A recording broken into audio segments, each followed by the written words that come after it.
Good morning बच्चों, कैसे हैं आप। तो बिना टाइम वेस्ट करे शुरू करते हैं आज की worksheet.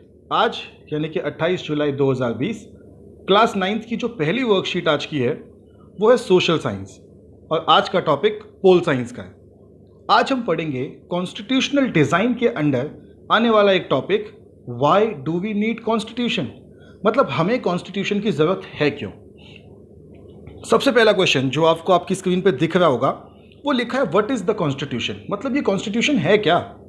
The constitution of a country is a set of written rules that are accepted by all the people, यानी citizens living together in a country.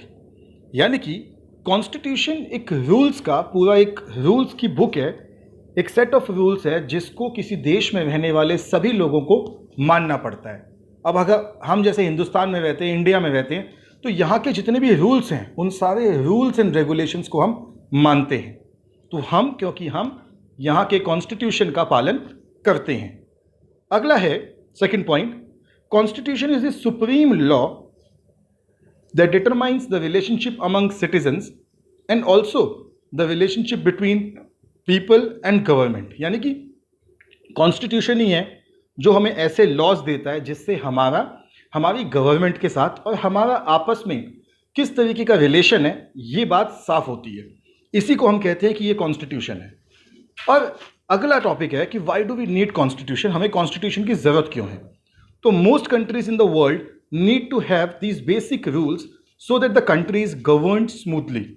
Even any association, whether governmental or non-governmental, need to have its own set of rules to function. Thus, all organizations need a constitution. यानी कि किसी भी देश के अंदर कुछ rules होते हैं, कुछ नियम, कुछ कानून, कुछ कायदे होते हैं जिनको मानना पड़ता है, जिनको उन देश के अंदर, उस देश के अंदर रहने वाला हर एक व्यक्ति उन कायदों को मानता है। और ये जो कायदे हैं, ये जो कानून हैं, ये सिर्फ हम पर नहीं लगते, सिटीजन्स पे नहीं लगते, अपितु ये कानून वहाँ रहने वाले, वहाँ जो सरकार है उस पर भी लगती हैं। जैसे हमारे देश की जो सरकार है उसका काम है कि वो यहाँ रहने वाले नागरिकों का ध्यान रखेगी, उनके लिए सड़कें बनवाएगी, उनके लिए रोज़गार के साधन उत्पन्न कराएगी, वो जो इंफ्रास्ट्रक्चर कंट्री का होता है वो उनको देगी, इंफ्रास्ट्रक्चर डेवलप करेगी, रोड, सीवेज, ये सब कुछ करेगी। तो वो कॉन्स्टिट्यूशन के अंदर लिखा हुआ है। जैसे आपका स्कूल है तो स्कूल के अंदर भी कुछ नियम होते हैं, आपको सुबह 7 बजे या 7:30 बजे स्कूल पहुंचना होता है, आप बीच में नहीं जा सकते, आपको स्कूल की ड्रेस में स्कूल आना होता है, आपको पीरियड में अपनी बुक्स और कॉपीज़ बाहर निकालनी होती है। तो ये एक कॉन्स्टिट्यूशन की खास बात है। आगे बढ़ते हैं इसके साथ। आपके सामने जो स्क्रीन पे आपको दिख रहा है वो भारत का संविधान, द कॉन्स्टिट्यूशन ऑफ इंडिया है। जैसे कि आपको पता है इंडिया को इंडिपेंडेंस मिली थी 15 अगस्त 1947, लेकिन तब हमारे ऊपर जितने भी नियम और कानून थे वो अंग्रेज़ों के थे, ब्रिटिशर्स के थे, एंड हम उन्हीं को फॉलो करते थे। लेकिन 15 अगस्त 1947 के बाद हमने अपने कानून बनाने शुरू किए, हमने अपना संविधान, अपना कॉन्स्टिट्यूशनल लिखना शुरू किया, और इसके लिए बनाई गई पूरी एक कॉन्स्टिट्यूशन कमेटी, जिस कमेटी के जो हेड थे वो थे डॉक्टर BR अम्बेडकर। तो ये उसी कॉन्स्टिट्यूशन की एक कॉपी है जो आप देख रहे हैं, जो एक म्यूजियम में दिल्ली में रखी हुई है। वापस आते हैं अपनी वर्कशीट पे। तो थर्ड पॉइंट था, दस all organisations need a constitution, सबको कॉन्स्टिट्यूशन की जरूरत पड़ती है। All the democratic countries must have their own constitution like United states of America, France, India etcetera. मतलब जितने भी देश हैं जो डेमोक्रेटिक है, जहाँ पे डेमोक्रेसी है, जहाँ पे लोगों का शासन है, उन सबको अपना एक संविधान, अपना एक कॉन्स्टिट्यूशन चाहिए होता है। It is generally become a practice in all democracies to have a written constitution. However, in some countries like Britain, Canada, Israel also have their unwritten constitution. तो वो कहता है कि जनरली एक प्रैक्टिस है कि सबका जो कॉन्स्टिट्यूशन है वो रिटन होना चाहिए, लेकिन कुछ कंट्रीज हैं जैसे ब्रिटेन हो गया, कनाडा हो गया, इजराइल हो गया, इनका जो कॉन्स्टिट्यूशन है वो अनरिटन कॉन्स्टिट्यूशन है, मतलब इनका रिटन कॉन्स्टिट्यूशन नहीं है, ये उसी को फॉलो करते हैं। चलिए नेक्स्ट टॉपिक अगर आप देखेंगे तो आपको दिखेगा फंक्शंस ऑफ कॉन्स्टिट्यूशन, कि जो कॉन्स्टिट्यूशन है, जो संविधान है, उसके फंक्शन क्या है, वो क्या काम करता है। तो पहला है, it generates a degree of trust and coordination that is necessary for different kind of people to live together. यानी कि लोगों के बीच में एक समझ ये पैदा करता है जिससे इतने सारे लोग एक साथ रह सकते हैं। अब हिंदुस्तान की पॉपुलेशन देखिए कितनी सारी है, इतने सारे लोग अगर एक साथ रहते हैं तो एक आपसी सामंजस्य होना चाहिए, आपसी समझ होनी चाहिए, कुछ कानून होने चाहिए, तभी तो सब लोग आपस में रह पाएंगे, अदरवाइज साथ में रह ही नहीं सकते। दूसरा पॉइंट देखते हैं, it specifies how the government will be constituted, who will have powers to take which decisions.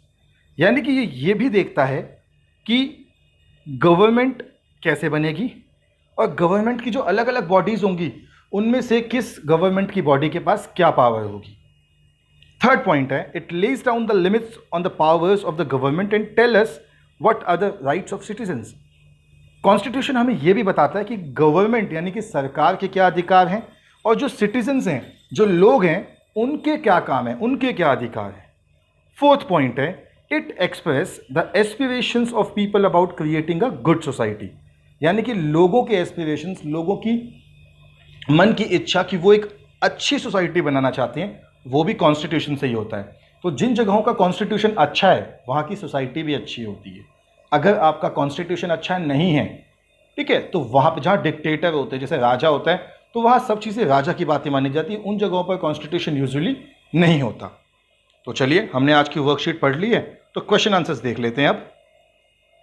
उससे पहले आपकी स्क्रीन पे आपको कुछ फोटोज दिख रही हैं। ये फोटोज हमारी कॉन्स्टिट्यूशन कमेटी और कॉन्स्टिट्यूशन के बनने के समय की हैं। सबसे पहले ऊपर लेफ्ट हैंड साइड पे आपको जो फोटो दिख रही है उसमें भारत के प्रथम प्रधानमंत्री पंडित जवाहरलाल नेहरू तब जो कॉन्स्टिट्यूशन बना था उसको साइन कर रहे हैं। दूसरी फोटो में आपको देखेंगे सरदार वल्लभ भाई पंत जो हैं, वल्लभ भाई पटेल जो हैं, जिनको कि लौह पुरुष कहा जाता था, वो कॉन्स्टिट्यूशन को साइन कर रहे हैं। तीसरी फोटो में हमारी कॉन्स्टिट्यूशन कमेटी जो थी उसके जो अध्यक्ष थे डॉक्टर भीमराव अंबेडकर, वो सरदार वल्लभ भाई पटेल के साथ बैठे हुए हैं। और चौथी फोटोज तो एक अमलगम, एक मिक्सचर ऑफ फोटोज है। ये हमारी कॉन्स्टिट्यूशन कमेटी है जिन्होंने हमारे देश का, इंडिया का कॉन्स्टिट्यूशन लिखा था। अब आपकी स्क्रीन पे क्वेश्चंस आ गए होंगे। तो पहला क्वेश्चन है, व्हाट इज द कॉन्स्टिट्यूशन, यानी कि कॉन्स्टिट्यूशन क्या है। तो आंसर है, the constitution of a country is a set of written rules that are accepted by all the people, यानी कि जो सब लोगों को एक्सेप्टेबल हो वो रूल्स हैं। Living together in a country, जो एक देश में एक साथ रहते हैं।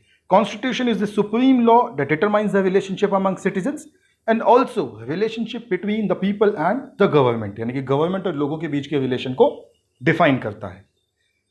सेकेंड क्वेश्चन आपके सामने है, what are the functions of the constitution in any country. Functions क्या होते हैं?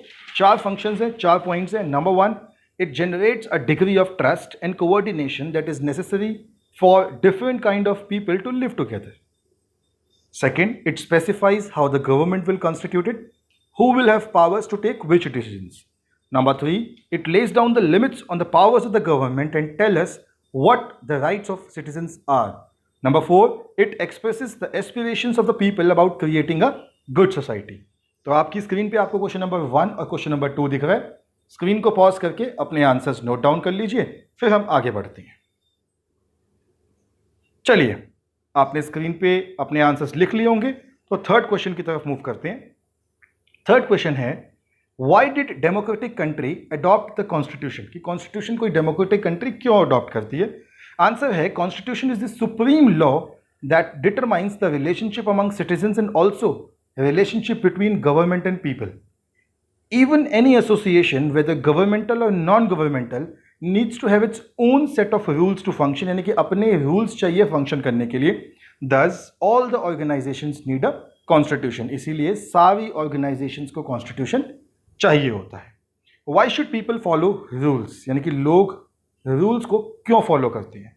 तो आंसर है that most countries in the world need to have the basic rules so that the country is governed smoothly. किसी भी देश का जो कानून है वो उसको स्मूथली रन करने में हेल्प करता है। पांचवा और जो आखिरी क्वेश्चन है इस वर्कशीट का वो है, what would happen if we do not follow the traffic rules. Similarly, what impact will it have on us in the absence of constitution for our country. अब ट्रैफिक रूल्स के बारे में तो आप लिख सकते हैं that if there would be no traffic rules then there would be a chaos, कोई बात नहीं सुनेगा। हाउएवर, कॉन्स्टिट्यूशन का आंसर आपके सामने है that if there is no constitution then there will be lack of rules and regulations. Justice will be denied to people and a chaotic situation will prevail in the absence of laws, because constitution is the source of law. In the absence of a constitution, it will be difficult for a country to sustain in the long run, मतलब लंबी race में, long run में कोई भी country बिना constitution के नहीं चल सकती। स्क्रीन पे आपको आंसर्स दिख रहे हैं, स्क्रीन पॉज करके अपने आंसर्स अगर आप नोट डाउन करना चाहते हैं तो नोट डाउन कर सकते हैं। अगर आपको आंसर्स समझ में आ गए तो आपको नोट डाउन करने की ज़रूरत नहीं है, आप अपने आप भी आंसर्स को लिख सकते हैं, वो आप देख लीजिए। चलिए, आपने आंसर्स नोट डाउन कर लिए होंगे, तो हम बढ़ते हैं आगे आज की अगली वर्कशीट के साथ, जो कि है इंग्लिश की। तो ऊपर आप लिख लीजिएंगे अपना नाम और अपनी क्लास टीचर का नाम, अपनी क्लास टीचर का नाम, और हम स्टार्ट करते हैं आज की वर्कशीट। आज का टॉपिक है comprehension literature passage, the lost child. ये आपकी इंग्लिश की बुक में एक स्टोरी है जो कि मुल्कराज आनंद ने लिखी है। तो पहले इस पैसेज को रीड करते हैं, मैं आपको स्टोरी का कॉन्टेक्स्ट समझाता हूँ, फिर क्वेश्चन आंसर्स पे मूव करेंगे। The lost child is a story written by Mulk Raj Anand. In this story, a child visits a village fair with his parents. He is happy and excited. Fascinated by the toy shop on the way, he demands for them but receives a cold stare of refusal by his father. अब मुल्कराज आनंद की जो ये कहानी है, इस छोटा सा बच्चा है जो अपने पेरेंट्स के साथ, अपने माता पिता के साथ एक मेले में घूमने के लिए जाता है जो गांव में लगा है। मेले में जाते हुए उसे खिलौने की दुकान दिखती है जो मेले से बाहर होती है। खिलौने की दुकान दिखने के बाद वो बहुत खुश होता है और वो अपने पिताजी से उस खिलौनों की दुकान से खिलौने दिलाने की जिद करता है, उनसे बोलता है, लेकिन उसके पिताजी उसको वो खिलौने नहीं दिलाते और उसको एकदम गुस्से भरी नज़रों से देखते हैं। Then they pass through a mustard field where he is mesmerized by the nature. Finally, they reach the fair. There he is attracted to a sweetmeat seller, a flower seller, a balloon seller, and a snake charmer. He murmurs while asking for everything, but he knows that he will be refused. So without waiting for an answer, he keeps moving forward. Then he comes near a roundabout where he gathers courage and boldly requests for it. But alas, his parents were not there. He is lost. He fanatically looks around everywhere but couldn't find them. तो वो एक mustard यानी कि एक सरसों के खेत के पास से निकलते हैं जहां उसको बहुत अच्छा लगता है वो नेचुरल ब्यूटी को देख के। फाइनली वो मेले में पहुंचते हैं जहां पे उसे हर चीज़ अच्छी लगती है, वो हर वो चीज़ चाहता है, लेकिन जाहिर सी बात है हर उस चीज़ उसको नहीं मिल सकती। तो वो बिना मांगे भी चुपचाप अपने ही अंदर बोलता हुआ आगे बढ़ता जाता है। रास्ते में उसको इतनी सारी चीज़ें दिखती हैं, उसको बहुत सारी चीज़ों को लेने का मन होता है, लेकिन वो बोल नहीं पाता। फाइनली वो राउंड अबाउट यानी कि गोल चक्कर के पास पहुंचता है जहां पे एक झूला लगा हुआ होता है।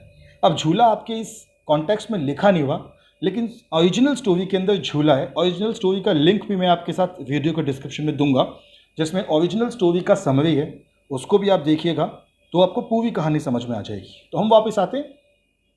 ओरिजिनल स्टोरी में राउंड अबाउट पे एक झूला होता है जो उसे झूलना होता है, तो वो अपने पिताजी से उस झूले को झूलने के लिए कहता है। और जैसे ही वो अपने पिताजी को वो बोलता है कि मुझे इस झूले में झूलना है, वो मुड़ता है तो वहाँ पे उसके पिताजी होते ही नहीं है। वो परेशान हो जाता है, वो हैरान हो जाता है, वो दुखी हो जाता है कि उसके पिताजी अभी तो वहीं पे थे, एकदम से वो कहाँ चले गए। He approaches near a crowded shrine, but to get trampled, he shrieks in a loud voice and a man comes to help him. The child is crying inconsolably, asking for his parents. The man tries to soothe him by offering him a ride in the roundabout. To listen to the music of Snake Charmer, offers a rainbow-colored balloon, a garland to put around his neck, a gift of sweets too. But the child refuses everything. All he wants is his mother and father. जब उसके पिताजी उसको नहीं मिलते तो वो पास ही में जहाँ भीड़ लगी होती है वहाँ पे जाता है, लेकिन जब वो इतनी भीड़ के अंदर खुद को पाता है तो वो चिल्लाने लगता है। उसके चिल्लाने की आवाज़ सुन के एक व्यक्ति उसके पास आता है, एक आदमी उसके पास आता है और उसको चुप कराने की कोशिश करता है। उसको चुप कराने की कोशिश में वो उसको कहता है कि तुम्हें झूला झुलवा देता हूँ, तुम्हें चाहो तो तुम सांप, जो सांप का खेल दिखा रहा है उसके पास तुम्हें ले चलता हूँ, तुम्हें गुब्बारा दिलाता हूँ, तुम्हें माला दिलाता हूँ, तुम्हें मिठाई दिलाता हूँ। ये वो सारी चीज़ें हैं जो बच्चा अपने माता पिता से डिमांड कर रहा था कि मुझे ये चाहिए। अब उसके पिताजी उसको वो नहीं दिलाते, लेकिन ये आदमी उसको वो दिलाना चाहता है, दिला सकता है। बट अब उस बच्चे के पिताजी माताजी जब उसके साथ नहीं रहे, उसके पेरेंट्स उसके साथ नहीं रहे, तो उसको कुछ नहीं चाहिए, उसको सिर्फ अपने पेरेंट्स चाहिए। तो इसके साथ हमारा ये स्टेंजा खत्म होता है। हम क्वेश्चन आंसर्स क्विकली डिस्कस कर लेते हैं। पहला क्वेश्चन है, on the basis of given passage answer the following questions. The child visits dash with his parents. Child कहाँ गया था? Number 1 friend, number 2 school, number 3 shop, number 4 village fair. तो जो बच्चा था वो गया था विलेज फेयर, यानी कि गांव के मेले में। नंबर 2 है the father of the child dash his demands of toys. Number 1 accept, number 2 refuse, number 3 ignore and number 4 none of these. तो जो पिताजी थे उन्होंने क्या किया था? उन्होंने उसकी जो डिमांड थी उसे टोटली इग्नोर कर दिया था कि भैया इसने कुछ मांगा है या नहीं मांगा, इग्नोर। तो इग्नोर पे टिक करेंगे। Third is the child gets attracted to dash in the village fair. जो बच्चा था वो किसकी तरफ आकर्षित हुआ था, अट्रैक्ट किसकी तरफ हुआ था? Number 1 sweet seller, number 2 balloon man, C है आपका बलून फ्लावर सेलर, और डी ऑल ऑफ देम। तो वो तो बच्चा था, उसका ध्यान तो सबकी तरफ चला गया था, तो D option all of them. Fourth है finally he gathers courage and boldly request for a music of snake charmer, B ride in the roundabout, C balloons, और डी स्वीट्स। तो जब उसने खड़े होकर अपने पिताजी से बोलना चाहा कि उसको चाहिए, तो उसे क्या चाहिए था? झूले की सवारी, तो B ride in the roundabout. Fifth question है he feels dash after getting lost. कैसा फील हुआ था उसे? Number 1 delighted, number 2 angry, number 3 miserable, या नंबर 4 सेटिस्फाइड। उसको फील हुआ था मिजरेबल। मिजरेबल मतलब जब आप कुछ कर नहीं पाते। Sixth the man offers the child. उस आदमी ने बच्चे को क्या दिया था? Number 1 ride in the round about, number 2 rainbow coloured balloon, number 3 sweets, या नंबर 4 ऑल ऑफ देम। तो वो आदमी ने उस बच्चे को ये तीनों ही चीजें ऑफर कर दी थी। तो करेक्ट आंसर है ऑल ऑफ देम। सेवेंथ है which part of the speech does the word inconsolably belong to. तो अगर आप देखें तो आपको दिखेगा इनकंसोलेबली, इसके अंदर आपको जब आप उस इनकंसोलेबली देखेंगे तो थर्ड लास्ट लाइन जो है, थर्ड पैराग्राफ की सेकंड लाइन, उसमें लिखा है द चाइल्ड इज क्राइंग इनकंसोलेबली, यानी इनकंसोलेबली क्राइंग की स्पेशलिटी बता रहा है। इसका मतलब ये एक एडवर्ब है जो वर्ब की स्पेशलिटी बताते हैं। आपका अगला क्वेश्चन है why do you think the child is crying after getting lost. तो इसके 4 ऑप्शंस हैं, 2 आपकी स्क्रीन पे दिख रहे हैं, 2 नहीं दिख रहे। First is he is missing his parents, second he wishes to be reunited with them, और इसका ऑप्शन जो है मैं आपको बता दूं, इसका ऑप्शन है डी ऑप्शन, जो कि ऑल ऑफ देम है, क्योंकि वो अपने पेरेंट्स के पास जाना चाहता है। तो आप कर लीजिए बच्चों इसको नोट डाउन, पहले पॉज करके स्क्रीन। चलिए आपने नोट डाउन कर लिया। तो बच्चों आज की इस वीडियो में इतना ही। The lost child by Mulk Raj Anand की कंप्लीट समरी का डिस्क्रिप्शन आपको जो डिस्क्रिप्शन का लिंक है वो आपको मिलेगा डिस्क्रिप्शन के अंदर, जो समरी का लिंक है, सॉरी, उसको आप क्लिक कीजिए, आपको कंप्लीट स्टोरी वहाँ पे मिलेगी, ताकि आपको समझ में आ जाए कि ये किसकी बात कर रहा है। आपका इंग्लिश का चैप्टर की स्टोरी है वो। तो आपसे फिर हम मिलेंगे कल एक नए वीडियो के साथ। तब तक के लिए stay healthy and stay safe.